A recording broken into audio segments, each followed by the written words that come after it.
ఆంధ్రప్రదేశ్ మాజీ ముఖ్యమంత్రి అలాగే వైసీపీ అధినేత జగన్మోహన్ రెడ్డి తన సతీమణితో కలిసి విమాన ప్రయాణం చేస్తూ ఎకానమీ క్లాస్లో ఆయన ప్రయాణం చేయడం ఇప్పుడు తీవ్ర చర్చనీయాంశంగా అయితే మారింది.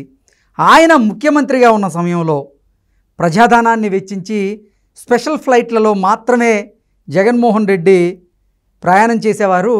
కానీ అధికారాన్ని కోల్పోయిన తర్వాత జగన్మోహన్ రెడ్డి సొంత డబ్బులు వెచ్చించాల్సి వస్తుంది కాబట్టే అతని భార్యతో కలిసి జగన్మోహన్ రెడ్డి ఎకానమీలో ప్రయాణం చేస్తున్నారు అనేటువంటి వార్తలు అలాగే కమెంట్లు సోషల్ మీడియాలో వెల్లువెత్తుతున్నటువంటి నేపథ్యంలో అసలు జగన్మోహన్ రెడ్డి భారతిరెడ్డితో కలిసి ఎకానమీ క్లాస్లో ఎందుకు ప్రయాణం చేయాల్సి వచ్చింది, వారు ఎక్కడికి వెళ్తున్నారు అనేది మనం విశ్లేషణ చేసుకునేటువంటి ప్రయత్నం చేద్దాం. ప్రస్తుతం మనతో పాటు ఉన్నారు ప్రముఖ రాజకీయ విశ్లేషకులు, ప్రముఖ సీనియర్ జర్నలిస్ట్ దుర్గా వడ్లమణి గారు. వారితో మాట్లాడదాం. దుర్గా, నమస్తే అండి. నమస్తే అండి. జగన్మోహన్ రెడ్డి గారు తన సతీమణి భారతిరెడ్డి గారితో కలిసి విమాన ప్రయాణం చేస్తూ అందులో ఎకానమీ క్లాస్లో ప్రయాణం చేశారు. ఇది ఇప్పుడు తీవ్ర చర్చనీయాంశంగా అయితే మారింది.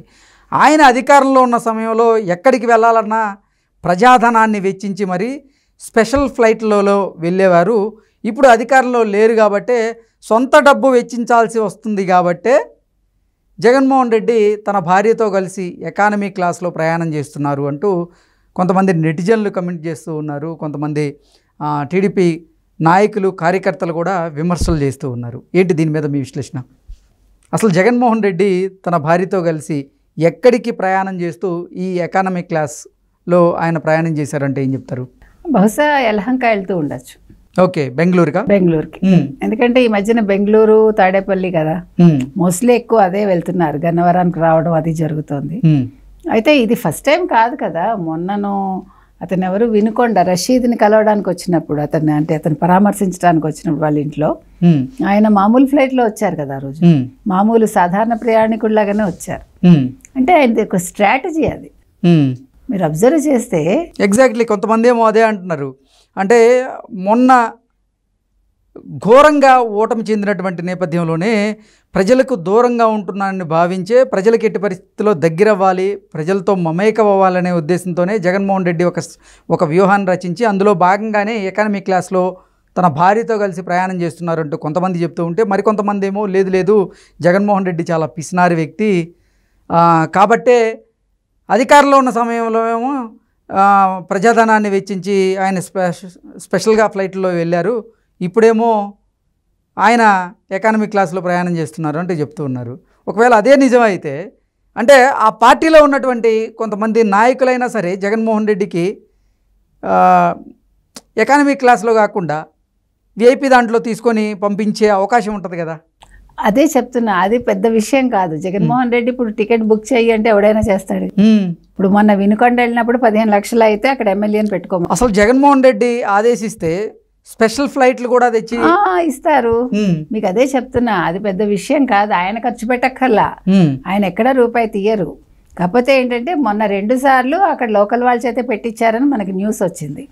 ఇప్పుడు ఏంటంటే ఇది ఒక స్ట్రాటజీ. అబ్బా జగన్మోహన్ రెడ్డి చూడు పాపం ముఖ్యమంత్రిగా లేడు, అందుకే ఇలా మామూలు ఫ్లైట్లో వెళ్తున్నాడు, ఒక సింపతి. నెంబర్ 1. నెంబర్ 2, మీరు చెప్పినట్టుగా అందరి కళ్ళల్లో పడతాడుగా, మీడియా అట్రాక్షన్ ఉంటుందిగా. ఇప్పుడు సోషల్ మీడియా అదే రాజ్యం కాబట్టి ఇప్పుడు చూస్తారు అందరూ హల్చల్ చేస్తారు.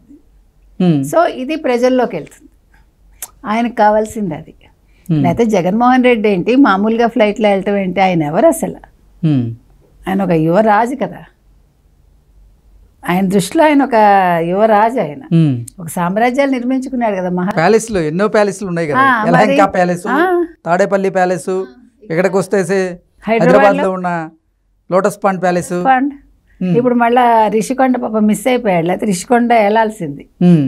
రిషికొండ వెళ్ళాల్సిన వ్యక్తి ఈ రోజు పాపం మీరు అందరూ ఇలా అన్యాయం చేశారు ఆయనకి. కాబట్టి ఇవాళ జగన్మోహన్ రెడ్డి ఇలా చేశారు అంటే జగన్మోహన్ రెడ్డిని ఎవరు తక్కువ అంచనా వేయకండి దయచేసి. ఆయన ప్రతి దాని వెనకాల ఆయన ఒక ఆలోచన ఉంటుంది. అంటే మామూలు దూరదృష్టి వేరు, ఇది ఇంకో రకం అన్నమాట. మామూలుగా మంచి పనులు చేయడానికి దూరదృష్టి అంటారు, విజన్ అంటాను చూడండి. ఇది విజన్ కాదు, తన్ని తాను ఒక మార్కెటింగ్ చేసుకోవటం. ఇది మార్కెటింగ్ స్ట్రాటజీ అనాలి మీరు. ఓకే, చూసారా? ఇప్పుడు జగన్మోహన్ రెడ్డి అంటే జగన్మోహన్ రెడ్డి చేసే ప్రతి పనిలో అంతర్లీనంగా కొన్ని రహస్యాలు అయితే దాగి ఉన్నాయంటారా? ఖచ్చితంగా. ఇప్పుడు చూసారా ఎంత ఫ్రీ పబ్లిసిటీ, ఎంత ఫ్రీ మార్కెటింగ్ ఆయనే చేసుకున్నాడుగా. ఇప్పుడు మీరందరూ మాట్లాడుతున్నారు, మనం అందరం మాట్లాడుతున్నాం కాబట్టి ఇదొక ఫ్రీ పబ్లిసిటీ, ఆయన ఇదొక మార్కెటింగ్ స్ట్రాటజీ అనుకోండి, అవునా కాదా? ఇంతకీ అసలు ఈ వార్తలన్నింటిలో ఏది వాస్తవం? అంటే జగన్మోహన్ రెడ్డి పిసినారా, అందుకే ఎకానమీ క్లాస్లో ప్రయాణం చేస్తున్నారా, లేదంటే మీరు చెప్పినట్లుగా జగన్మోహన్ రెడ్డి ఒక వ్యూహాన్ని రచించుకొని ప్రజలతో మమేకం అయ్యేటువంటి ప్రయత్నం చేస్తున్నారా, లేదు ఆయన సాధారణంగా ఒక నేత అందరికీ అందుబాటులో ఉంటాడని పోర్ట్రేట్ చేసేందుకే ఇటువంటి ప్రయాణం చేశారా? అసలు ఏం జరుగుతుంది వైఎస్ఆర్సీపీలో? ఆయన పిసినారో కాదో మనకు తెలియదు, ఆయన రూపాయి తీగ మనం ఏం చూడలేదు, ఆయనకు అవసరం కూడా లేదు. ఆయన ఇలా చిటికేస్తే వస్తాయి డబ్బులు. ఇప్పుడు ఆ 43,000 కోట్లే కాకుండా ఇప్పుడు ఎంత సంపాదించాడు ఆయన? ఇప్పుడు ఎన్ని వేల కోట్లు మాయమైపోయాయి ప్రతి శాఖలోనూ. కాబట్టి డబ్బుకు లోటు లేదు. కాకపోతే ఏంటంటే మీరు చెప్పినట్టుగా ప్రజల్లోకి అయితే వెళ్ళడు, కానీ ఇలాగ ప్రజల్లో ఉన్నట్టే కదా. ఇప్పుడు ఈ వార్త వల్ల ఆయన ప్రజల్లోకి వెళ్ళాడుగా, అది ఆయన స్ట్రాటజీ. మీకు అర్థమైందా? ఆయన డబ్బులు కావాలనుకుంటే ఎవడైనా ఇస్తాడు, టికెట్ ఎవడైనా ఇస్తాడు, లేదా స్పెషల్ ఫ్లైట్ పెడతాడు, ఇవేవి కాదు. ఆయన అదే చెప్తున్నా, మీరెవరు పిచ్చాడని అనుకోకండి, ఆయన్ని అయితే మతి స్థిమితం లేదని అనుకోకండి, మానసిక వ్యాధి అనుకోకండి. He's perfectly all right. అందుకని జగన్మోహన్ రెడ్డిని మీరు ఏం చేసినా దాని వెనకాల ఏదో ఉందనే ఊహించుకోండి. సో ఆయన అందుకని ఇవాళ హ్యాపీగా ఆయన ఆలోచించుకుని ఆ ఫ్లైట్లో వెళ్ళారు. అందులో భార్యతో వెళ్ళాడు, ఇంకొంచెం అట్రాక్షన్ అది. మామూలుగా భారతి గారిని కూడా మనం బయట చూడం ఎక్కువ.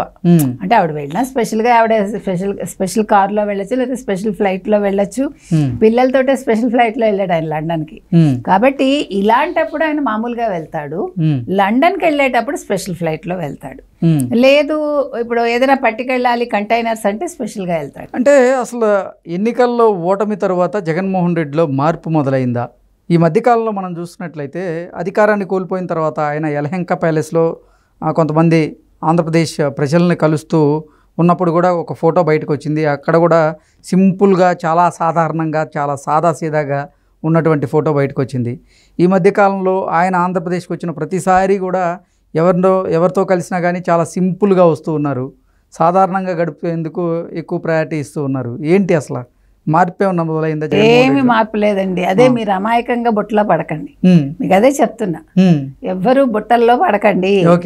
ఆయన షర్ట్ ఖరీదు ఎంత ఉంటుందండి? ఒక షర్ట్ 15,000 ఎంతో విన్నాం మనం, 14,000 15,000 ఇంకా ఎక్కువ నాకు తెలియదు, ఇది ఎప్పుడో విషయం మాట్లాడుతున్నా. కాబట్టి ఆయన సింపుల్ షర్ట్ ఖరీదు 14,000 15,000. ఇప్పుడు ఆయన సింపుల్ అని ఎలా అంటారు మీరు? నేననేది కాదు, ఆయన రిలీజ్ అయిన నాట్ యూ, మీరంటే ప్రజలు, లేకపోతే ఆయన చుట్టూ ఉండేవాళ్ళు, లేదు ప్రతిపక్షం, లేదు అధికార పక్షం, ఎవడైనా సరే మీరెవరు కూడా అనుకోకండి ఆయన ఎలాగైనా ఉండగలడు, ఎలాగైనా చేయగలడు. ఆయన మళ్ళా అధికారం కోసం ఆయన కళ్ళు మూసుకుని ఇప్పుడు ఉన్నారు, కళ్ళు తెరిచేసరికి ఆయన అధికారంలో ఉంటారు. నిన్న కూడా చెప్పాడు ఆయన 29 వచ్చేస్తుంది, ఆయన అధికారంలోకి రావాలంటే ఇలాంటి జిమ్మిక్కులు చాలా చెయ్యాలి. కాబట్టి ఈ జిమ్మిక్కులు ఏవి పనికి రావని ఆయనకు అర్థం కావట్లేదు. నిన్న కూడా 2 బట్టల గురించే మాట్లాడతాడు, పలావ్ అంటాడు, బిర్యానీ అంటాడు. అంటే ఎన్నికల ముందేమో చంద్రబాబు గారు ఆంధ్రప్రదేశ్ ప్రజలకి హైదరాబాద్ బిర్యానీ పెడతా అన్నారు. ఎన్నికలు అయిపోయి ఫలితాలు వచ్చిన తర్వాత చంద్రబాబు గారు ముఖ్యమంత్రిగా ప్రమాణ స్వీకారం చేసిన తర్వాత ఆంధ్రప్రదేశ్ ప్రజలకైతే పచ్చడి మెతుకులు పెడుతున్నారు అంటూ కూడా ఆయన కొన్ని వ్యాఖ్యలు చేయడం జరిగింది. ఆయన మర్చిపోయాడు ఒక విషయం, ఆయనకు అర్థం కాని విషయం ఏంటంటే ఆయన ఆంధ్ర వాడు కాదు కాబట్టి ఆయనకు తెలియదు. ఆంధ్ర వాళ్ళు పచ్చడే ఇష్టపడతారు, హైదరాబాద్ వాళ్ళు బిర్యానీ ఇష్టపడతారు. కాబట్టి ఎవరికి ఏది కావాలో అదే పెట్టాలి తప్ప బిర్యానీ పెట్టి పడుకోమని చెప్పకూడదు. ఓకే, అర్థమైందా మీకు? అది ఆ సూత్రం మర్చిపోయాడు ఆయన. ఆయన పలావ్ పెట్టాడు కాబట్టి 5 ఏళ్ళు ప్రజలు పలావ్ తిన్నారు కాబట్టి వాళ్ళు ఇవాళ ఓటు వేయలేదు ఆయనకి. పచ్చడి మెతుకులు తింటేనే మనిషి హుషారుగా పనిచేస్తాడు, ఆ కారం తగిలేసరికి నోటికి. కాబట్టి ఆంధ్ర వాళ్ళు పచ్చడి ప్రియులు కాబట్టి పచ్చడే పెడతాడు ఆయన. అంటే ఆంధ్రప్రదేశ్ ప్రజలు అయితే పచ్చడి మెతుకులే కోరుకుంటారు తప్పకుండా. మనం ఆవకాయ లేకుండా అన్నం తింటామయ్యా? తినం కదా. అది పచ్చడి అంటే ఏంటి? ఆవకాయ పచ్చడి కావచ్చు, ఏదైనా పచ్చడి, నాలుగుకి ఏది రుచిగా ఉంటుందో అది. కాబట్టి ఆయన ఆంధ్రవాడు కాదు, ఏదో తాడేపల్లిలో ప్యాలెస్ కట్టుకున్నాడు అప్పనంగా, ఆయనకు ఆ విషయాలు అర్థం కావు. అంటే జగన్మోహన్ రెడ్డి పలావ్ పెట్టి తప్పు చేశాడంటారా? తప్పకుండా.